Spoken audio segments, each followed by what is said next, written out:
Salut et bienvenue sur Anacaland pour la critique, review, avis à chaud de Jurassic World Renaissance. Donc déjà, désolé pour les quelques jours de retard entre guillemets, puisque chez nous, en province, le film, enfin en tout cas chez moi, le film est sorti vraiment qu'aujourd'hui à 18 h. Donc là, je sors vraiment tout juste de la séance, il fait encore 4000 degrés, j'ai l'impression d'être dans la jungle moi aussi. Mais voilà, donc petite réaction à chaud. Et en plus, je vous prépare, je pense, ça me trottait dans la tête de vous parler vraiment spécifiquement de Gareth Edwards. Et là, le film a confirmé qu'il fallait en parler. Donc je pense que je vais vous sortir ça d'ici quelques jours, notamment à travers son précédent film que je n'avais pas traité sur la chaîne, The Creator. Que voilà, et c'est vrai que j'avais envie d'en parler depuis que je l'avais vu, mais j'avais pas eu l'occasion de le faire à l'époque de la sortie. Donc ce sera l'occasion d'en reparler sur une petite rétrospective Gareth Edwards entre guillemets, surtout un peu le fall down de Gareth Edwards malheureusement. Voilà, donc n'hésitez pas à vous abonner si ce n'est pas déjà fait et surtout activer la petite cloche puisqu'apparemment ces derniers temps il n'y a que 15% d'entre vous qui reçoivent les notifications, même les abonnés, donc n'hésitez pas à activer la petite cloche si vous êtes déjà abonné. Et abonnez-vous et activez la cloche si ce n'est pas déjà fait, puis un petit like si la vidéo vous plaît, et surtout dites-moi en commentaire ce que vous avez pensé de ce quatrième opus donc de Jurassic World. Est-ce que pour vous c'était à la hauteur du reste, surtout des anciens opus, parce que Jurassic World est quand même très controversé, surtout les 3 films se valent vraiment pas du tout. Mais voilà, dites-moi un peu ce que vous en avez pensé de ce redémarrage entre guillemets de franchise. Est-ce que pour vous ça vaut vraiment le coup, et surtout est-ce qu'il porte bien son nom de Renaissance?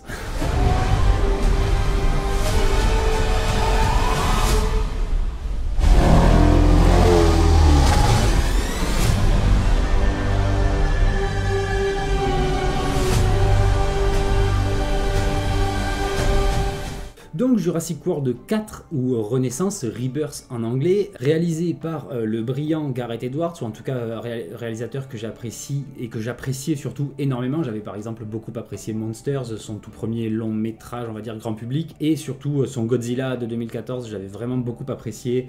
Après je sais qu'il y a Rogue One qui fait beaucoup parler, personnellement je me prononcerai pas dessus puisque pour moi, ça reste un bon divertissement sans être un grand film Star Wars, ni même un grand film tout court. Donc voilà, mais bon, c'est pas le sujet d'en parler là. Donc réalisateur qui a tout de même une vision, et c'est vrai que c'était vraiment moi ce que j'allais rechercher avec ce nouveau Jurassic World. Je m'attendais vraiment à retrouver un peu sa patte, son écriture surtout, même si là, ce n'est pas lui qui a écrit, c'est David Koepp qui honnêtement a écrit autant des très bons films, que ce soit des films d'action, des blockbusters, mais surtout des films axés sur l'humain, et c'est en ça que je trouvais qu'il allait justement bien correspondre avec Gareth Edwards, vu que Gareth Edwards lui aussi est très friand de ce genre de récit un peu personnel, vraiment humain.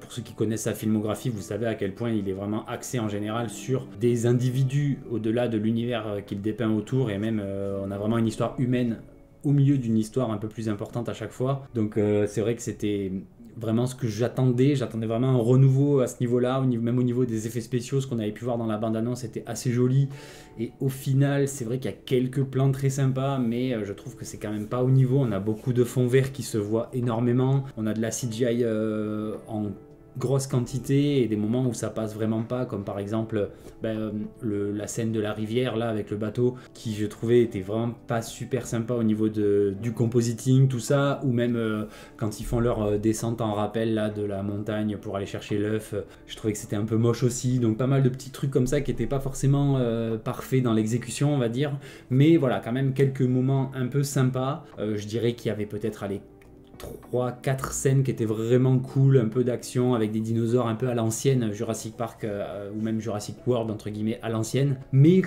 dans l'ensemble je trouve qu'on est quand même sur un film qui se regarde beaucoup le nombril, qui est très long. On a une intro qui doit durer 45 minutes qui je trouve est très très laborieuse, et ensuite on arrive vraiment sur l'île, et là ça devient un peu plus intéressant, même si au final j'ai vraiment ressenti que certes il y a une cohérence dans toutes ces scènes qui s'enchaînent et tout ça, mais ça reste un enchaînement de scènes, comme si à l'écriture ils avaient eu telle idée, allez la scène du T-Rex dans la rivière, ça c'était dans le bouquin en plus il me semble, mais ça n'avait pas été fait à l'époque, donc vas-y on va le réutiliser là. La scène des oiseaux, la scène du gros dino monstrueux mutant à la toute fin, voilà, en fait c'est des scènes comme ça qu'ils ont eu envie d'écrire et qu'ils ont enchaîné les unes après les autres, et qui je trouve n'ont pas forcément énormément de sens. Mais donc surtout pour commencer, moi ce qui m'a vraiment, que j'ai trouvé très très long et très très laborieux un petit peu au début tout ça, c'est tout simplement le début, donc tout ce qui est recrutement entre guillemets jusqu'à la partie en bateau, tout ça. Heureusement la scène avec le voilier et le mosasaure est assez cool, même si la famille on sait pas trop ce qu'elle fout là, c'est un peu inintéressant je trouve malheureusement, même s'ils ont essayé de leur donner de la profondeur et tout, mais surtout, donc on va dire que c'est des personnages qui sont ok, mais sans plus vraiment, les 4 là, surtout les 2 ados qui servent un peu à rien, la gamine ok elle est mimi, le père pourquoi pas, mais c'est vrai que les 2 ados ils servent vraiment à rien, voilà. Et surtout c'est les personnages principaux, même Zora, le personnage de Scarlett Johansson, il n'est pas forcément plus attachant que ça, même le professeur, vite fait, on s'attache à lui, surtout qu'en plus lui, il commence en étant presque un loser, on a vraiment l'impression que c'est un petit soumis qui a jamais parti à l'aventure, alors qu'au final, le mec, il a été assistant de Grant, d'Alan Grant et tout ça, il s'avère hyper héroïque et hyper courageux, donc pourquoi pas, c'est intéressant comme développement, mais ensuite, les autres personnages, on les connaît à peine, l'enchaînement de comment ils sont tous recrutés, c'est très bateau, il n'y a vraiment aucune originalité à ce niveau-là, et j'ai trouvé que c'était quand même très décevant pour un film comme celui-ci, surtout que c'est très long, donc encore une fois, si vous voulez passer très vite sur le recrutement, faites-le, il n'y a pas de problème. Pourquoi pas, les personnages, on peut même les rencontrer au fur et à mesure qu'ils deviennent entre guillemets importants dans le film ou quoi, on n'est pas obligé de tous leur donner de l'importance dès le début, mais dans ce cas, faites pas une introduction qui dure 45 minutes, qui est très très longue. Après, certes, comme je vous disais, c'est assez sympa le coup du voilier qui se fait retourner et tout, petite séquence un peu d'action assez jolie, pour le coup, avec l'eau, tout ça. D'ailleurs, la thématique de l'eau qui est quand même ultra importante dans ce film-là, contrairement à beaucoup des précédents. Après, je vous parlais pas forcément beaucoup du Jurassic World 3, c'est The Lost World ou un truc comme ça, parce que il a fallu que je le voie 4 fois avant de me souvenir que je l'avais vu. À chaque fois qu'il passait sur les plateformes de streaming ou quoi, je me dis ah tiens, je l'ai pas vu. Et en fait si, mais c'est juste qu'il est tellement peu intéressant qu'il y avait très peu de choses qui me restaient en mémoire, à part quelques petits morceaux, genre la fin, le truc des sauterelles et Blue vite fait, parce que voilà, Blue c'est la meilleure, mais sinon pas beaucoup de souvenirs, hein, en tout cas sur tout ce qui est trame narrative et tout. Si, le lien avec l'entreprise du tout premier, donc c'est fun et tout, mais il était pas super dingue. Après dans le 2 j'avais bien aimé notamment tout ce qui était la partie par rapport aux enchères et tout, un peu le côté le grand capital versus la nature et les dinosaures et tout, et surtout le final avec l'Indominus Raptor qui pour le coup dans le manoir avait un côté très horrifique qui était assez sympa, même si le film encore une fois était pas grandiose non plus, mais j'avais bien aimé ce côté un peu horreur du final avec le manoir. Et le premier était fun parce qu'au final le premier c'était plus ou moins ce que Jurassic Park aurait dû être, enfin pas le film hein, mais le parc, et donc pourquoi pas, ça marchait, même si évidemment il y a toujours l'histoire de Bryce Dallas Howard qui court en talons aiguilles, voilà, mais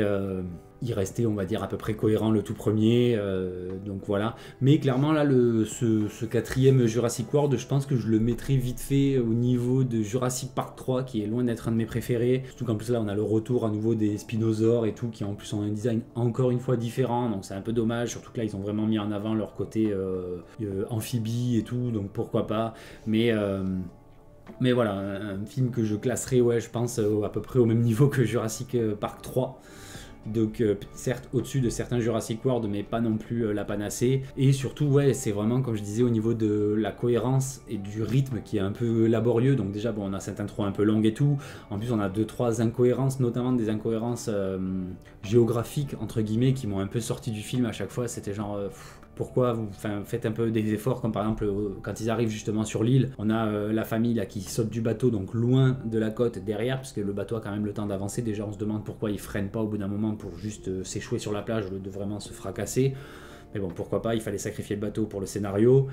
Mais quand le bateau se crache, on a la caméra qui recule donc de face quasiment au bateau, et on voit les gens la famille là qui arrive dans la grotte sur la plage. Donc comment ils ont fait, ils se sont téléportés. Il y a 2-3 trucs comme ça que j'ai pas trouvé ça foufou.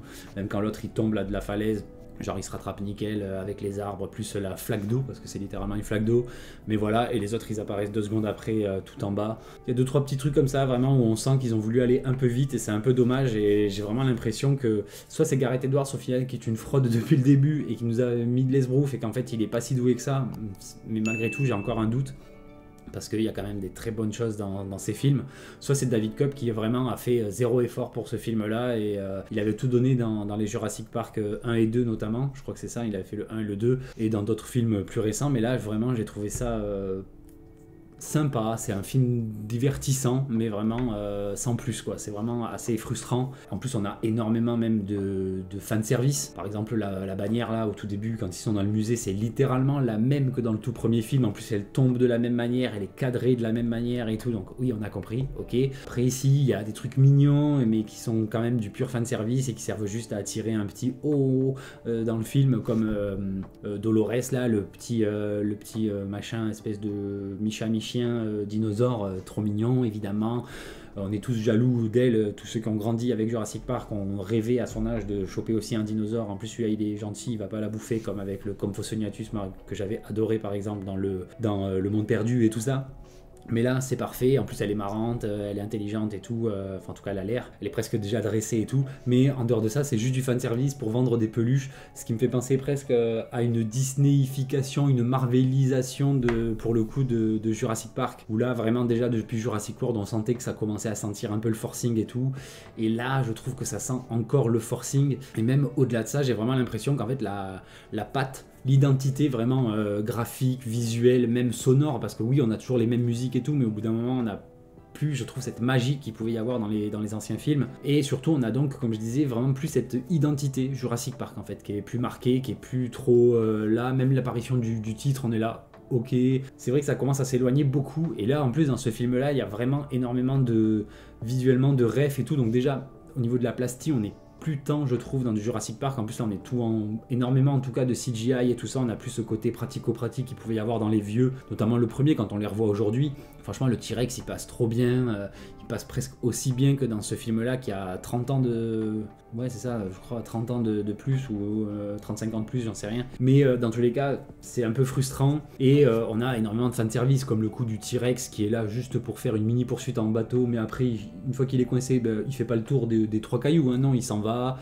On a eu droit à son cri évidemment. Après oui j'ai bien aimé le petit coup du T-Rex qui dort et qui se retourne, c'est sympa, mais il n'y a rien de transcendant, il n'y a rien de vraiment, il n'y a aucun moment où on se sent vraiment pris dans l'action. On a très peur pour les personnages parce que déjà on les apprécie pas plus que ça, à part peut-être justement Marshall Ali à la toute fin où on s'attend à ce qu'il meure et en fait non, mais comment, pourquoi, on le sait pas. Il n'y a même pas une petite scène comme dans Jurassic World ou même dans Jurassic Park 3 justement où le Spinosaure il se fait défoncer au final par le T-Rex, puisque le T-Rex ça reste le dinosaure emblématique. Ben là même pas, on n'a même pas un affrontement entre le monstre aux plantes là et le T-Rex. Donc pourquoi, ou alors un autre spinosaure, j'en sais rien, mais un gros dinosaure qui aurait pu venir se faire défoncer. On n'a même pas vraiment une mort entre guillemets de dinosaure qui se fait éclataxe, qui est vraiment épique, où les humains sont juste à côté à spectateurs de l'action et tout. Il n'y a vraiment pas ça. On a vite fait les espèces de nouveaux ptérodactyles volants qui sont assez stylés, ils sont très beaux et tout, mais ça passe aussi très très vite. Même quand l'autre il se fait bouffer, on dirait juste qu'il a mangé un poisson. Il n'y a aucun moment en fait qui est vraiment où on se dit ah j'ai peur, ou alors waouh impressionnant, ou putain c'est épique, ou il n'y a pas ça. Et puis surtout les nouveaux dinosaures là, qui sont plus des monstres au final que des dinosaures, comme le Mutadon, donc lui il a carrément dans son nom mutagène et tout, donc c'est juste un espèce de truc mutant là, l'espèce de raptor volant, gros poulet machin, qui sont vraiment pas beaux. Ils font pas plus peur que ça. Il y a pas même la séquence là dans le magasin où ils ont voulu faire plus ou moins un peu comme dans la cuisine dans le premier film. J'ai trouvé que ça marchait pas tant que ça. On a même aussi plein de pseudo-vannes, de pseudo-blagues qui sont vraiment pas drôles, qui tombent vraiment tout à plat, et qui sentent vraiment le forcing aussi, surtout avec l'ado là, l'espèce de génération Y un peu teubé et tout. Bon au final il s'avère assez volontaire et voilà, mais même lui il meurt pas, donc au final quel est l'enjeu? Il y a vraiment, je crois que ça doit être un des films Jurassic Park, World et compagnie où il y a le moins de morts dans les personnages on va dire principaux, centraux, voire même secondaires et tout. Il y en a quoi, il y a 3-4 morts, pas plus, c'est un peu facile. Enfin le bilan humain est pas ouf pour un film Jurassic Park je trouve. Puis pareil, encore une fois on nous ressort une énième île sur laquelle InGen a bossé. Au final ils ont bossé sur 45 îles différentes, donc pourquoi dans le Jurassic World 2 ils se sont autant inquiétés de la mort des dinosaures à cause du volcan, s'il y avait une ou voire plusieurs autres îles encore sur lesquelles il y avait les dinosaures. Bon là ils essayent de nous expliquer que le monde s'est plus ou moins rétabli parce que les dinosaures ils peuvent pas vivre loin des pôles, loin de l'équateur ou je sais pas quoi. Ok, pourquoi pas, le climat si vous voulez, même si Les 2 films précédents nous ont bien introduit le fait qu'ils allaient envahir le monde et tout, donc c'est un peu dommage, encore une fois, on annule un peu ce qui a été fait avant. Pareil, tout ce qui est sur la génétique, c'est très léger, même le coup des sauterelles et tout. Enfin, on voyait qu'il y avait des énormes enjeux sur la génétique, sur l'évolution du monde, même par rapport aux histoires de graines transgéniques et tout, machin. Ben, voilà, le monde va mieux, donc tout va bien, on sait pas, mais ok. Et puis même au niveau de l'enjeu, moi quand j'avais vu le pitch et la bande-annonce et tout, je m'attendais vraiment, quand il parlait d'aller chercher une solution médicale à un problème de santé humain, machin, sur l'île qui était vraiment primordial et tout. Je pensais vraiment que c'était genre une épidémie, une pandémie qui allait tuer l'humanité ou faire beaucoup de victimes ou quoi. Là, non, c'est juste, on a des problèmes cardiaques, c'est une des plus grosses causes de mortalité dans le monde, donc on veut se soigner pour pouvoir continuer à avoir du diabète et du cholestérol et pas faire d'efforts pour vivre encore plus longtemps, ou en tout cas les riches pourront vivre encore plus longtemps vu qu'on est une entreprise ultra capitaliste et pas les autres. Donc ok, un enjeu un peu bidon qui en plus tombe très vite à l'eau, puisque dès leur 3e conversation à Zora machin et au professeur là, on comprend qu'ils vont la faire à l'envers au labo, surtout que lui c'est un con, donc on sait qu'il va finir par crever, ce qui au final est le cas. Ouais, puis vraiment pas super. On a une morale vite fait, un moment aussi écologique sur le fait que c'est des animaux, qu'il faut les protéger et que le coût du global warming, enfin du réchauffement climatique de la planète, machin, de l'humanité qui détruit la planète, tout ça, et qu'en fait les seules personnes sur qui ça va impacter, autres que les animaux malheureusement et les végétaux, c'est surtout pour nous. La planète elle en a rien à faire, elle va survivre à l'humanité, et que voilà. Donc là on est assez proche vite fait, je trouve, de la morale un peu écolo, un peu la nature toute puissante et tout, qu'on pouvait avoir justement dans le premier Godzilla, qui est resté après un petit peu en filigrane sur les autres films du Monsterverse et tout ça, même dans la série Monarch que j'attends avec impatience pour la saison 2. Donc c'est sympa, mais après on a quand même pas mal de trucs qui fonctionnent, je trouve pas super. Comme je disais déjà, il y a l'humour qui était un peu bidon, le fanservice qui sent un peu le forcing, comme quand l'autre il pisse pendant 3 quarts d'heure et qu'il y a les vélociraptors qui arrivent, on se dit ah enfin des vélociraptors, et ben au final non, ils se font bouffer par le mutadon là qui le défonce et tout, ça se passe à moitié hors champ. Pourquoi pas, même si c'était un peu facile, et encore une fois on n'a même pas vu vraiment de raptor, alors qu'on a eu quand même une scène magnifique avec des hautes herbes magnifiques elles aussi, et on aurait pu avoir une ref, même pas. On a une jolie séquence hein, malgré tout, avec les titanosaures qui sortent de l'herbe. D'ailleurs comment ils étaient cachés derrière la colline, c'est pas très clair non plus là en termes de cohérence au niveau géographique et tout, mais c'est très joli de les voir apparaître comme ça, se faire des mamours, tout ça, ok, il récupère son sang, machin, ok, la scène est très sympa, on a la petite morale un petit peu protégeant la planète et tout ça à ce moment-là. Pourquoi pas, ça fonctionne, même si c'est tout s'enchaîne justement de manière un peu incohérente, ou en tout cas de manière un peu facile, genre scène 1, fin, scène 2, c'est parti quoi. Il n'y a pas trop de liens, et en plus dans cette scène qui est quand même assez sympa, on a même le petit scientifique qui pleure sa petite larme parce que justement il est ému d'assister à une telle scène, de rencontrer ces créatures qui l'ont fasciné. C'est aussi à ce moment-là qu'on a la musique, la fameuse musique de Jurassic Park qui revient, qui refait son apparition, donc c'est vrai que c'est émouvant, c'est une scène qui fonctionne plutôt très bien, les plans sont assez jolis, pour le coup dans cette scène-là la CGI fonctionne plutôt pas mal. On a aussi cette phrase évidemment, les dinosaures ne sont pas des monstres, même si certains, on le verra, le sont. Donc là maintenant on est vraiment, déjà il avait commencé à le faire dans Jurassic World, mais là vraiment on est à la scission entre vraiment le concept de dinosaures qui eux sont presque des animaux gentils, et les mutants qui du coup seront probablement l'enjeu, j'imagine, de ces prochains films. Déjà on a vu l'Indominus Rex, l'Indominus Raptor, tout ça, ok. Là on va aller vraiment dans du très très lourd en termes de mutants, je pense, surtout quand on voit la gueule du... Et ça pour le coup c'est un truc qui m'a quand même plutôt déçu, c'est quand on voit du coup la gueule du dernier monstre là, du dernier truc. Il est quadripède, mais il a des petites pattes de T-Rex qui lui sortent au niveau des tétons, il a une tête vraiment dégueulasse. Je trouve que c'était un mix entre le troll des cavernes du Seigneur des Anneaux, avec un peu le Kraken dans la colère des titans ou la rage des titans, enfin bref je sais plus là, ces vieux films là, avec un petit côté beluga aussi un petit peu là, vous savez l'espèce de baleine avec le crâne un peu proéminent. Enfin bref, pour le coup il a plus rien d'un dinosaure, c'est juste un énorme monstre, et en plus il fait même pas tant peur que ça, puisqu'il est pas tant meurtrier que ça, il est pas tant puissant, il est très lent. On essaye de nous le teaser au tout début là avec cette espèce d'intro 17 ans plus tôt qui fait très destination finale aussi avec le coup du papier là comme on avait eu dans le dernier destination finale avec la pièce. Ben là on a l'histoire du papier de barre chocolatée qui réussit à détruire tout un complexe à plusieurs milliards de dollars. Donc encore une fois, décidément les ingénieurs et les architectes de InGen c'était vraiment les derniers de la classe. Mais bon, pourquoi pas. Et puis même la manière dont il tue le scientifique. Certes, ça fait un peu peur au début, on est très dans un film presque Alien, presque Independence Day, tout ça et tout, et en fait ça marche bof, je trouve. Il y a peut-être aussi un petit côté xénomorphe d'ailleurs, ce mutant-là et tout, mais voilà, donc c'est même plus un dinosaure, et surtout, moi j'ai vraiment l'impression, et surtout, on n'est plus vraiment dans du Jurassic Park ou même du Jurassic World, on est juste dans un film de monstres, entre guillemets, de dinosaures, un peu survivaliste, vite fait d'aventure, un peu bizarre. Enfin, c'est très difficile, je trouve, de mettre vraiment un nom sur ce film que je viens de voir. C'est pas vraiment un Jurassic Park, c'est un peu... En plus, on passe très peu de temps au final sur l'île, tout s'enchaîne très vite une fois qu'on est sur l'île, c'est un peu délicat. En plus, moi, ce qui m'a quand même beaucoup dérangé à ce niveau-là, au niveau des liens aussi, tout ça, c'est le côté la famille, enfin les deux groupes en fait. J'ai trouvé ça un peu nul de passer des uns aux autres pour justement donner de la facilité en termes d'écriture. C'est que en vivant les scènes des uns puis après la scène des autres, on n'a pas besoin de faire de cohérence entre dans leur voyage en fait, dans leur périple. Par exemple là les chercheurs, les Zora, machin et compagnie, eux, on les voit juste aux différentes étapes où ils récupèrent leur sang, leur ADN, et les autres, on les voit vite fait avancer, faire connaissance avec Dolores, le gamin qui s'avère un peu moins débile qu'il ne l'est, voilà, et en plus on est sur des personnages qui sont vraiment pas fut non plus au plus haut niveau. On a l'autre qui tire dans le tas dès le début, alors que mec, réfléchis 2 secondes avant de faire n'importe quoi, mais non, il dure 2 secondes donc tant pis. Même l'autre là avec sa mallette et son pourquoi avoir voulu tuer la gamine. Enfin, il y a plein de petits trucs comme ça, des choix qui sont pas forcément très cohérents, ou en tout cas pas très bien amenés.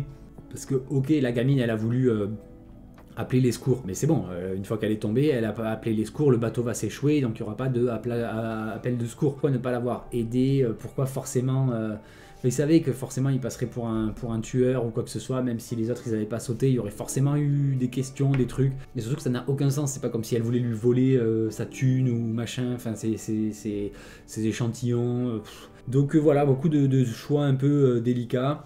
Et comme je disais aussi, donc la thématique qui est quand même très présente, contrairement aux autres films de la saga, de la franchise, qui je crois ont presque tous plus ou moins gardé ce côté-là, que ce soit depuis le tout premier. Vous savez, à la toute fin, quand ils partent dans le premier, on a des oiseaux, puis je crois que dans le 2, non pas dans le 2, mais dans Jurassic World, on a je crois que c'est des ptéranodons qui volent aussi. Donc on a souvent ce final qui se fait avec le côté aérien, que ce soit par rapport à l'hélicoptère, par rapport à différents trucs. On a toujours eu ce côté assez aérien, en tout cas dans les débuts de trilogie, entre guillemets, parce que je me souviens plus ce qu'il y a à la fin de Jurassic Park 3.